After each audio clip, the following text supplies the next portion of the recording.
내용 중에 이제 맡은 부분이 있어서 좀 소개드리도록 하겠습니다.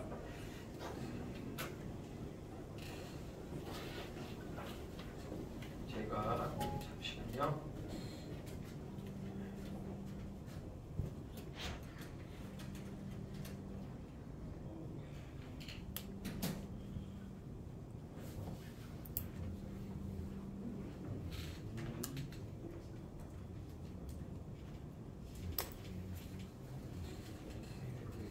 안 쉬고 해도 되겠습니까? 예. 그러면 바로 하겠습니다. 네, 죄송합니다. 그 개인적인 연구 부분은 조금 양해 부탁드리고요. 그래서 그 앞부분으로 좀 가겠습니다. 저희가 이 방대한 소장인데 180페이지 정도 되거든요. 네, 그래서 그 소장에서 우선 말씀드릴 게 선진국이 하고 있는 선거 사후감사 제도에 대해서 좀 말씀드리겠습니다. 이제 제가 이걸 조정해야 돼서 좀 사람은 안 나오도록 이렇게 할 수 없습니다. 죄송합니다. 스웨덴이라든지 미국이라든지 이런 나라는 대표적으로 선거를 통한 민주주의가 아주 오래된 나라들입니다. 그래서 발전된 이런 선거 민주주의를 한다고 볼 수 있는데 스웨덴은 인구가 우리보다는 작아서 한 1000만 좀 넘는데 그렇다 하더라도 아주 작은 규모는 아닌데 놀랍게도 어떤 제도를 하고 있냐면 무조건 전국 단위 매 선거마다 100% 재검표를 그러니까 우리로서는 상상하기 어려울 정도죠. 한번 이렇게 하면 아직 예비적인 당선자에 불과한 겁니다. 그 사람은. 그러니까 한 번 더 재검표를 해봐야 그 사람이 이제 거의 당선자 지위를 갖죠. 제도가 그렇게 아예 재검표를 100% 의무화하고 있는 것입니다. 이제 제일 많이 하는 경우고요. 그래서 소위 노르딕 국가라는 스웨덴, 노르웨이 이쪽은 이런 식으로 많이 하고 캐나다는 이제 유명한 회계법인을 통해 사후감사를 하고 이 미국은 주별로 약간씩 다르지만 이제 대표적으로 표본을 추출해서 이렇게 사후감사를 하도록 의무화하고 있습니다. 그러니까 해도 되고 안 해도 되고가 아니라 하는 것입니다. 그런데 전수는 아니고 스웨덴처럼 가장 흔한 것이 2%입니다. 여기 이렇게 주별로 나오죠. 그래서 2% 가량을 하는 것이 가장 흔한 경우입니다. 2% 표본에 대해서 다시 한번 이렇게 재검표를 하고 다시 감사해 보는 것이죠. 그런데 우리나라는 어떻습니까? 한 번도 사후 감사를 한 적이 없습니다.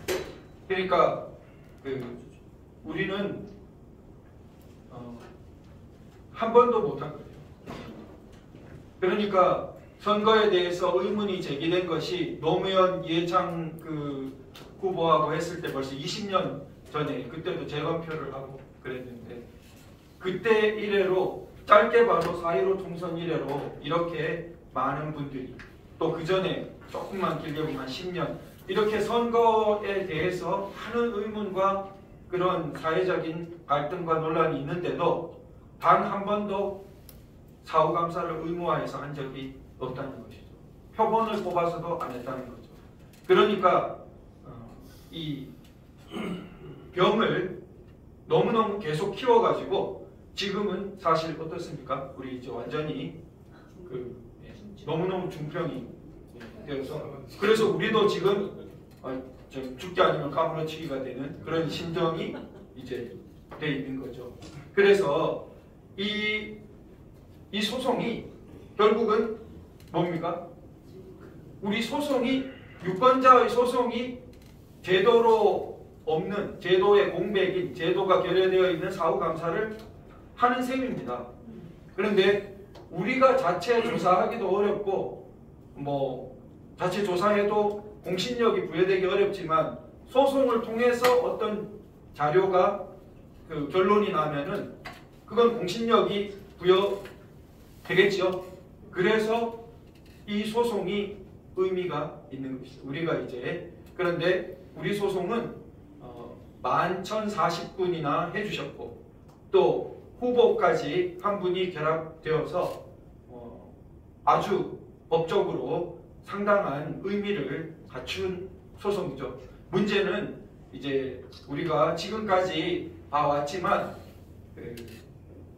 많은 분들이 여러 차례 우리 선거 소송에서 쓴맛을 보고 많은 실망을 하고 그래서 지금도 이렇게 냉소적이 되거나 절망적으로 이렇게 기분이 되는 분도 꽤 있었을 것 같은데 그런데 11,040분이나 이렇게 단기간에 그 우리 소송의 원고가 되겠다고 해주신 것을 보면 우리나라에는 분명히 희망이 있다. 우리나라의 이 정의와 이 자유를 지키기 위해서 나아가려는 아주 굳센 의지가 있다 이렇게 생각이 됩니다. 제가 맡은 부분이 뒤에 10가지 해명을 요구하는 부분이 있는데요. 조금 짧게 살펴보면은 저희가 지금 어떤 각각의 많은 내용에 대해서 선관위에 사실 해명을 요구할 게 너무나 많죠. 그런데 우리가 너무 많다 보니까 어떻습니까? 예를 들어 이 관내사전 부분 훼손만 해도 훼손이 너무 명백하지 않습니까? 지금 그러니까 육안으로 지금 딱 공인지가 훼손된 것이 너무나 명백하게 보이기 때문에 그러면은 관내사전 투표함은 개표시까지 들어가면 안 되는 것이죠. 네, 관내하고는 변명의 여지가 없습니다. 그래서 딱 공인돼 있어야 되는데 그러면은 선관위에게 우리가 예를 들면 이렇게 하나하나 주제마다 따질 수 있습니다.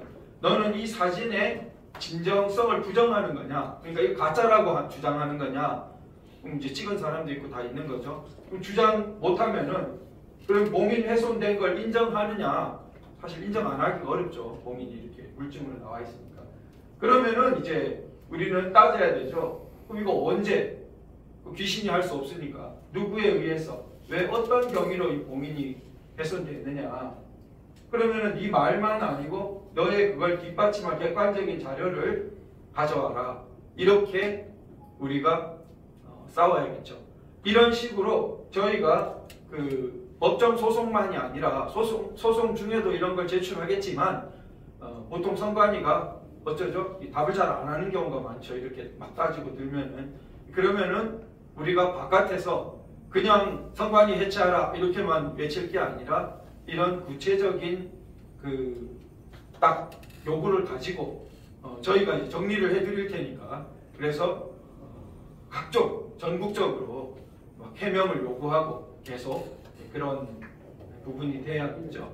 자, 그런데 이런 이제 부분에 거의 상당한 10가지 이상이 다 있으면 한 수십 가지 됩니다. 우리가 이 정도로 해명을 요구해야 될 게. 그런데 전체적으로 제가 이제 말씀드릴 때는 이 해명을 요구하는 것보다 우리 소송에서 이제는 단 하나로 초점을 좀 모을 필요가 있다고 생각됩니다. 왜냐하면 아까 말씀드렸듯이 우리 이제 기자회견 설명의 막바지쯤인데요. 중병 상태입니다, 우리가. 그래서 뭐 이렇게 이번 소송에 뭐 어떻게 해보고 다음 그런 거 없어요, 우리 이제. 그렇죠? 네. 선거 소송 이제 뭐 또 다른 선거 소송을 어떻게 그런 각오를 할 수가 없습니다, 지금. 그러면은 이 선거 소송에서 그러면 무슨 뭐 어떻게 해야 되냐? 제가 봤을 때는 그러니까 우리가 뜻을 모아가지고 너무 많은 요구를 하면은 이게 분산되어서 효과성이 떨어집니다. 그래서 다른 뭐 요구하지 말라는 건 아닙니다. 저는 뭐 이것 요구도 하고 저것 요구도 하고 다 좋습니다. 그러나 제가 우리 이제 대리인들하고 의견들도 많이 나누고 했는데 요 요구만은 우리가 포기할 수 없다. 그러니까 이 요구는 죽어도 안 물러난다라는 게 이제 필요하다 이거죠. 그래 이 요구라는 게 뭐냐? 그게 이제 헌법재판소의 탄핵심판 때부터 저 멀리는 연수을 민경욱 의원 소송 때부터 요구했는데 죽어도 안 들어주는 것이 있습니다. 그런데 죽어도 안 들어주는 게 사실은 제일 중요한 겁니다. 이 선관위의 행태는 자기들이 결정적인 흠이 있으면 죽어도 안 해줍니다. 그러니까 예를 들어 본드 떡칠된 연수을 때 그 투표지 2장 붙은 거 보셨죠? 풀이 막 이만큼씩 이렇게 붙어 있지 않습니까? 도저히 설명이 안 되지 않습니까? 그러면은 절대 감정에 안 넘겨줍니다. 단 2장에 불과함에도 절대 감정에 그거를 넘겨주지 않습니다. 그 다음에 심지어는 판결문에서도 빼버립니다. 그 이야기도. 그러니까 서면에서 다 주장됐는데 선관위도 어떻게 하냐면 그 주제는 맞받아치질 않습니다. 맞받아치면 자꾸 이슈를 키우니까 아무리 우리가 그걸 따져도 없는 척합니다. 판결문에 심지어 등장하지도 않아서 판결문만 보는 사람은 그런 존재가 있었는지 알지도 못하게 만듭니다. 그러니까 그들이 허락해 주는 거는 준비 다 해놓고 여기까지 그렇게 해도 허점이 생기죠. 물론 허점이 생기지만 허점 정도는 감내하는 겁니다. 이런저런 궤변으로. 그런데 결정적인 게 될 거는 그러면 아예 거기를 장을 안 열어주려는 것이 속성입니다. 근데 우리도 이제 확실하게 알게 됐다. 걔들의 전략을 우리도 이제 허병기 교수님 등등 이 원로들 등등 다 알게 됐다. 아, 쟤들은 그렇게 하게 하는구나. 그래서 뭔가 열어준다 하면은 거기에는 뭔가 자발성이 클수록 그 감정이 그놈들이 딱 뭔가를 준비해 놓고 이제 그런데 옛날부터 죽어도 안 해주는 게 있는데 그게 바로 사람 직접 만나가지고 사전투표했어요? 당일투표했어요? 명부 보고 조사하는 그 기회를 절대 주지 않습니다. 오죽하면은 어떻게 했습니까? 유명한 그 깡통 명부라고 연수할 때 명부는 사람 이름이라도 있어야 이름 명자 아닙니까? 명부인데 연수할 때 준 명부에는 사람 이름이 없어요. 사람 이름도 없고 주소도 없어요. 뭐만 있냐? 생년월일하고 남자 여자하고 그 사람 사전투표했다밖에 없어요. 근데 이걸 가지고 10몇만 명부 돈이 아깝다 그죠? 뭐 PDF니까 돈은 크게 안 들었겠지만 하여튼 그렇게 해가지고 우리를 주고 뭘 검사할 수 있습니까? 아, 뭐 110세 이상이 살아있네, 저 거짓말이네, 이런 정도 지적했겠죠. 자, 그러니까 나중에 판결문에 근데 어떻게 했어요? 판결문에 명부를 주었음에도 불구하고 원고 대리인들이 조사도 하지 않고 그러고는 떼쓰고 있다. 이렇게 판결문에다 써놓는 거예요. 그러면 판결문만 본 사람은 진짜 다 적힌 명부를 준 줄 알 거 아닙니까? 그렇게 한단 말이에요. 그런데 여기서 우리가 주목할 것이 절대 그 검증을 하지 못하게 했죠. 그 검증을 두려워하는 거죠. 그러니까 우리가 대만식 선거하자 할 때도 그게 어떤 면에서는 발달된 전자기술을 쓰지 않는 것 같지만 가장 확실하죠. 이 마찬가지예요. 검증도 우리가 마지막 하나 이거는 끝까지 물러나지 않고 이걸 받겠다 하는 사람을 만나가지고 사전투표했냐 안 했냐 영상 체증을 뜨면서 전수조사를 하면은 빠져나갈 구석이 제일 없는 것입니다. 그런데 우리가 이제 생각을 많이 하니까 걱정을 많이 하니까 이럴 수가 있어요. 아, 그 만나는 그 국민이 거짓말하면 어떡하냐.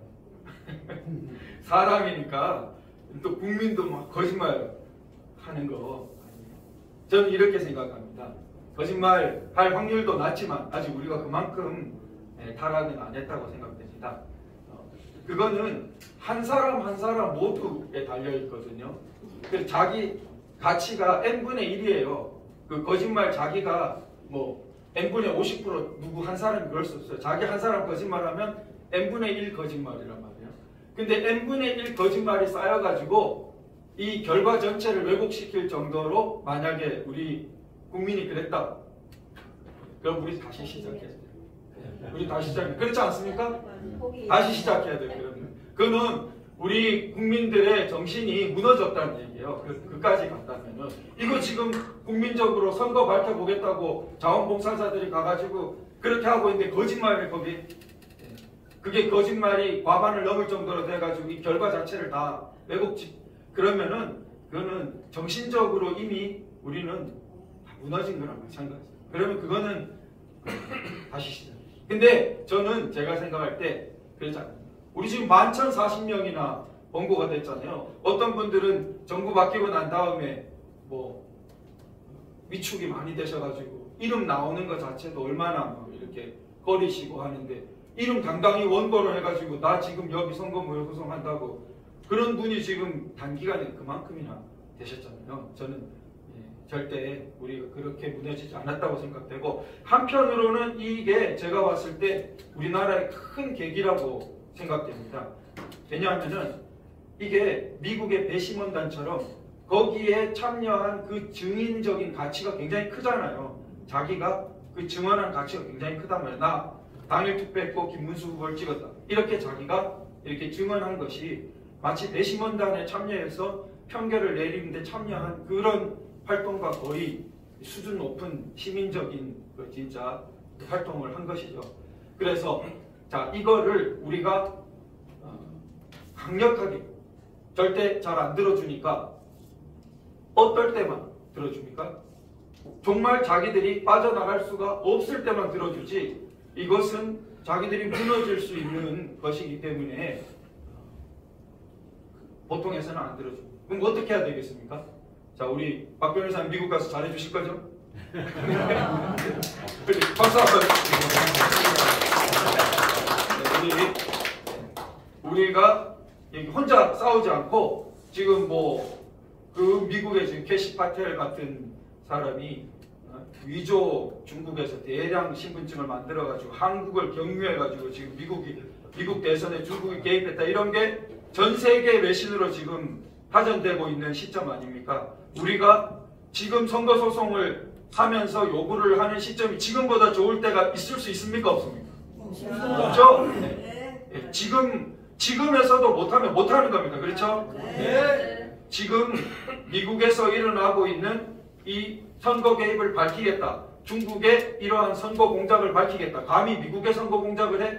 그 말은 한국 정도는 거기에 테스트 베드에 불과하죠. 규모로 보나 뭐. 그런데 미국, 캐나다, 호주 아까도 나왔습니다만 다 하고 한국은 가만히 놔도 그건 어린아이 같은 정말 뭐 생각이지 어떻게 그렇게 되겠습니까?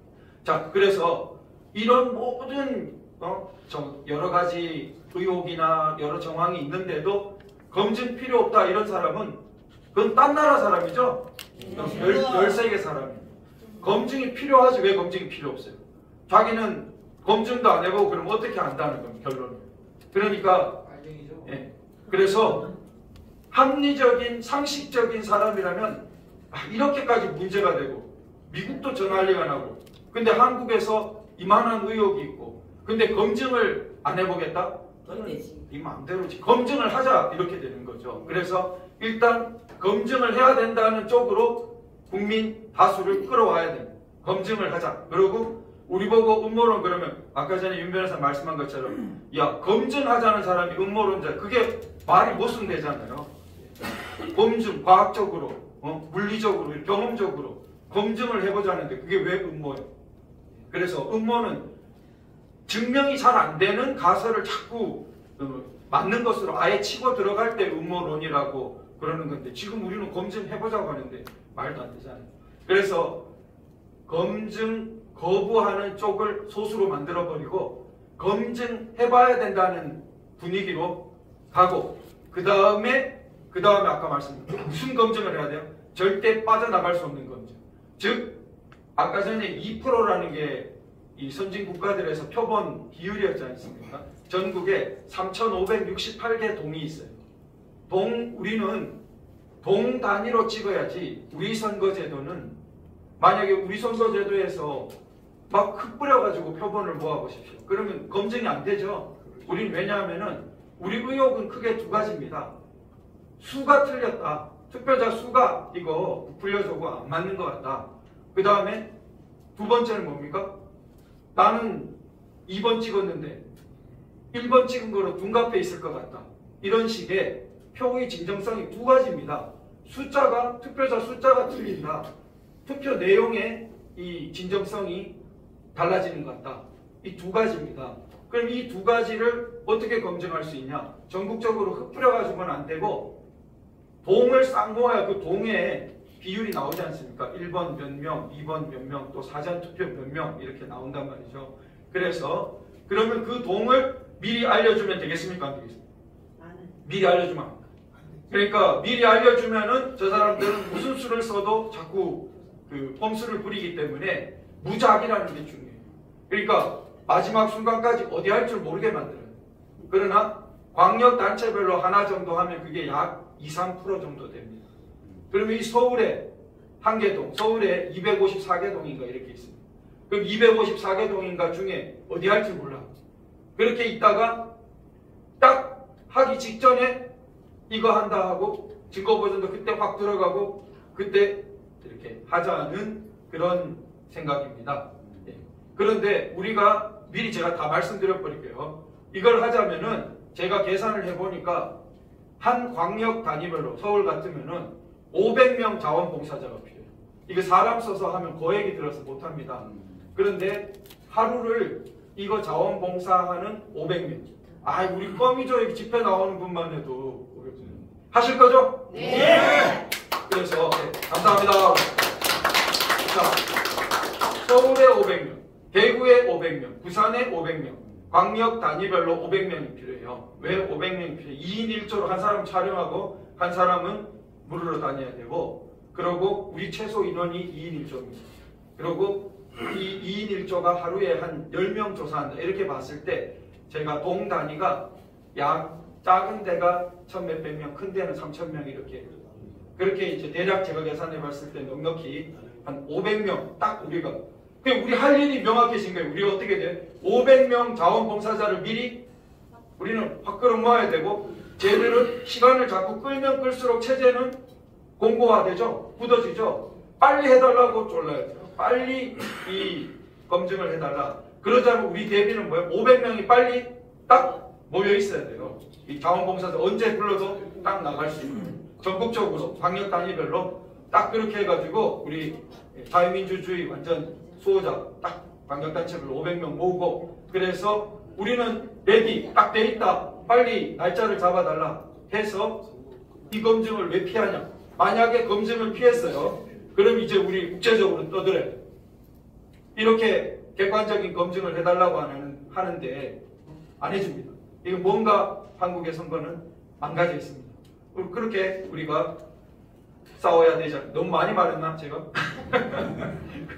그런데 우리가 같이 공유하려면은 이렇게 해야 되고, 결국 우리는 어둡게 싸우는 게 아니라 밝게 싸워야 돼요. 그래서 반드시 이번에 다음 없죠? 제가 계속 말씀드릴게요. 다음에 뭐 선거소송 또 해가지고 또 하면 되겠습니까? 안 되겠습니까? 감사합니다. 이번에 기든 아니든 확실히 끝장을 봐야 됩니다. 네, 감사합니다.